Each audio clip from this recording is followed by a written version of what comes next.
À l'âge de 30 ans, Rabbi Shneur Zalman avait déjà étudié 30 fois, 30 reprises, l'ensemble des plusieurs dizaines de volumes du Talmud Bavli.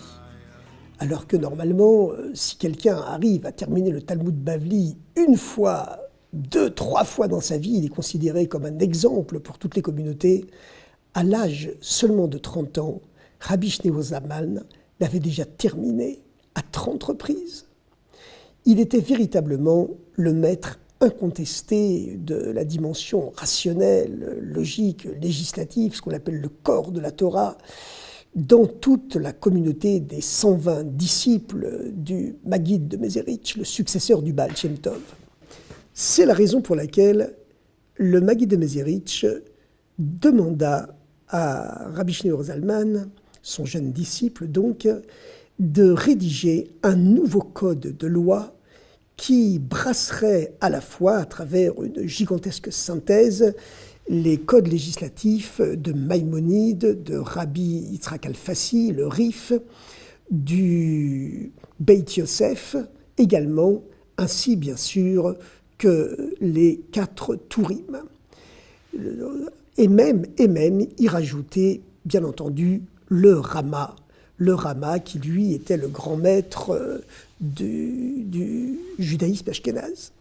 Rabbi Shneur Zalman devait rédiger ce nouveau code de loi juive parce que, effectivement, la loi juive s'était enrichie de nombreuses coutumes et de nouvelles découvertes avaient été opérées à travers les siècles dans les exégèses du Talmud qui nécessitaient une nouvelle synthèse.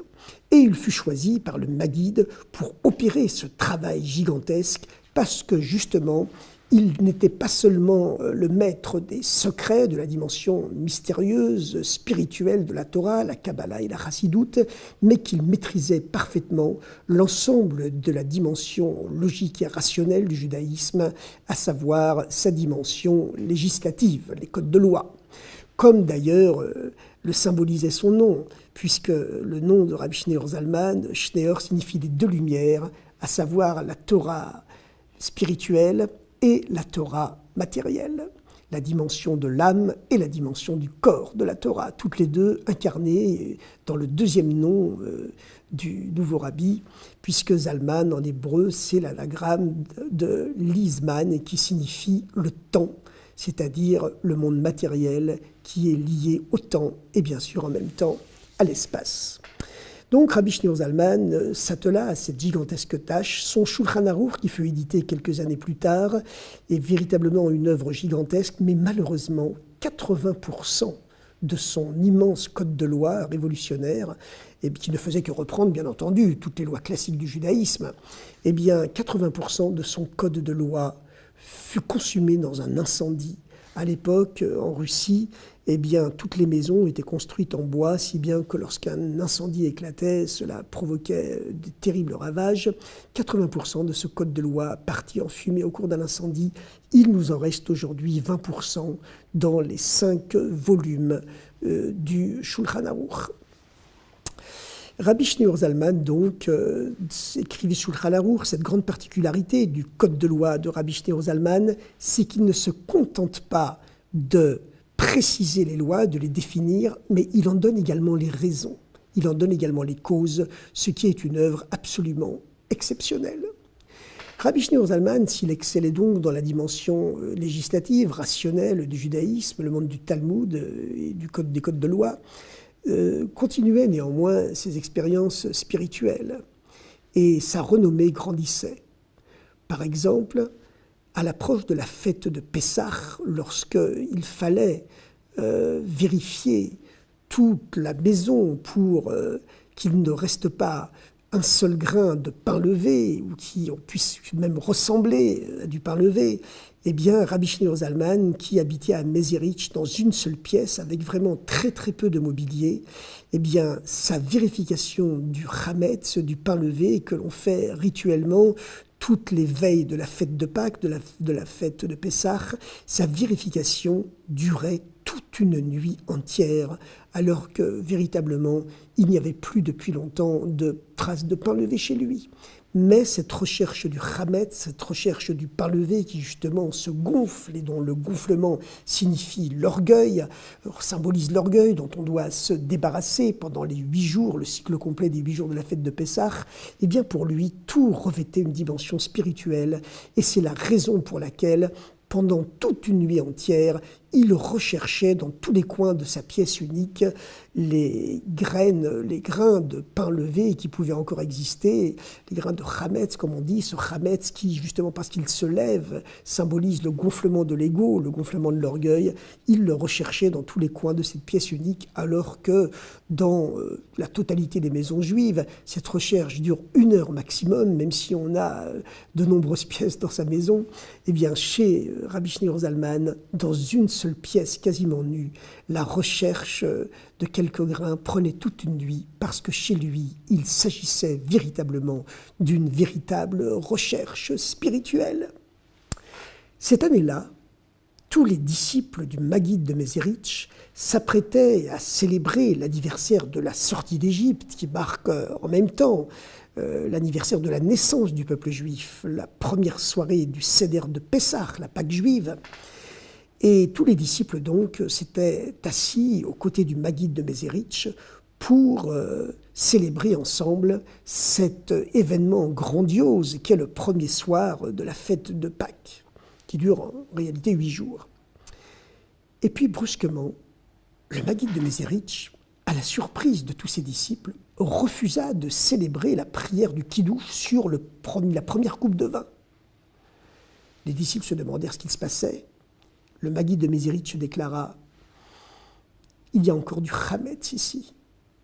La pièce entière sans le chametz, sans le pain levé qui n'a pas été enlevé. » Or, une miette de pain levé, évidemment, enlève toute la pureté de la fête, puisque le levain symbolise l'orgueil dont on doit absolument se débarrasser au cours des 8 jours du cycle complet de la fête de Pessah. Et c'est ce qui permet après, pendant toute l'année, d'être capable de sortir de cette Égypte intérieure, puisque Pessah symbolise aussi, rappelle la sortie d'Égypte. Et l'Égypte, c'est également un principe spirituel d'auto-limitation qui empêche de s'unir vraiment à l'infini. Et donc, avoir une trace de pain levé, eh bien, c'est absolument incompatible avec la pureté totale de la fête, qui doit ensuite propager sa pureté, sa sainteté à tous les jours de l'année. Le Maguide de Mézérich s'interrompit, refusa de dire la prière du Kiddush sur la première coupe de vin et répéta encore une fois « Ça sent le chametz ». Le plus grand, le plus âgé, le plus vénérable des disciples du Maguide, Rabbi Menachem Mendel de Vitebsk, se leva, fit soigneusement le tour de la table, revint s'asseoir auprès du Maguide et déclara « Il n'y a aucune trace de chametz dans cette pièce. » Le Maguide se releva une deuxième fois et dit « Que puis-je faire ? Je vois le grand commentateur du Talmud, Rabbi Moshe Isserles, qui vient de descendre du ciel, qui se trouve devant moi. Son visage est flamboyant, flamboyant de colère.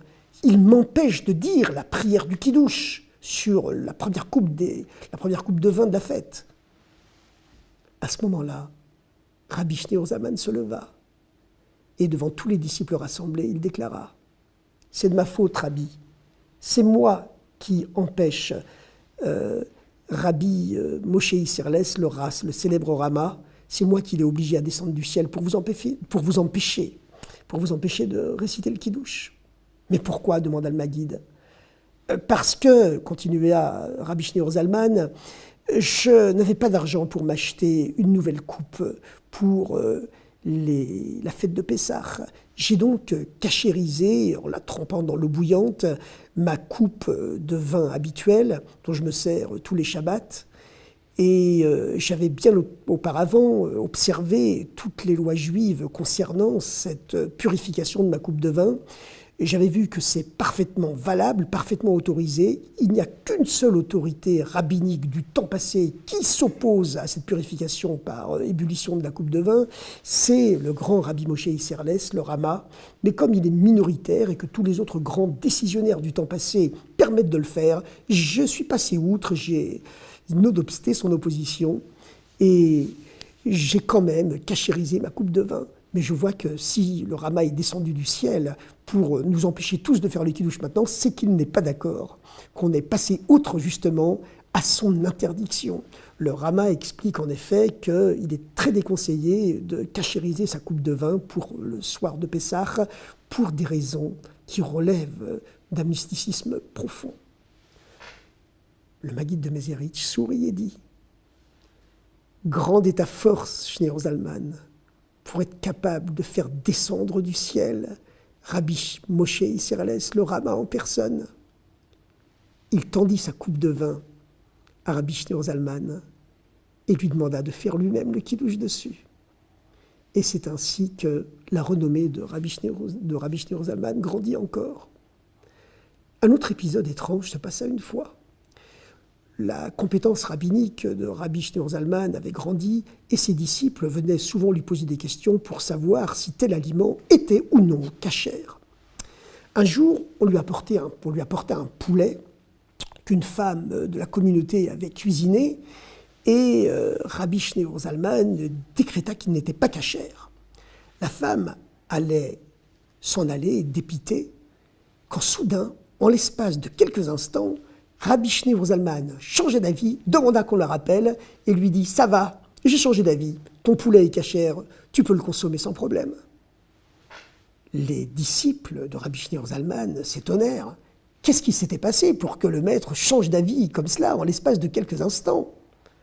Rabbi Shneor Zalman répondit « Après que, effectivement, j'ai réfléchi à l'ensemble des décisionnaires qui déclarent qu'un tel poulet n'est pas cachère, la grande âme de Rabbi Yehuda Segal Halevi, l'auteur des célèbres commentaires du Code de loi, les Touré Zahav, le Taz, est descendu du ciel et s'est mis en face de moi.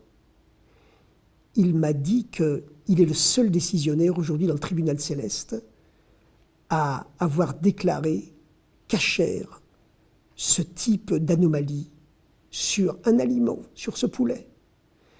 Et comme la loi sur terre n'a pas été tranchée comme lui, puisque la majorité des décisionnaires ont déclaré qu'il n'était pas cachère, à cause de cela, on l'empêche de s'élever encore plus haut dans le tribunal céleste. Il me demande alors d'intercéder en sa faveur pour déclarer cachère ce poulet. Je n'ai pas pu refuser un tel service au Taz, à l'auteur du Touré Zahav, et donc j'ai décidé de proclamer cachère ce poulet, puisque lui le déclare ainsi dans ses commentaires sur la loi. Et c'est ainsi que Rabbi Shneor Zalman, malgré sa rationalité extrême, bien qu'il était capable de trancher les sujets les plus épineux de la loi juive, la dimension rationnelle du Talmud, eh bien Rabbi Shneor Zalman était en conversation avec les âmes du temps passé qu'il était capable de faire descendre sur terre grâce à son exceptionnel pouvoir spirituel.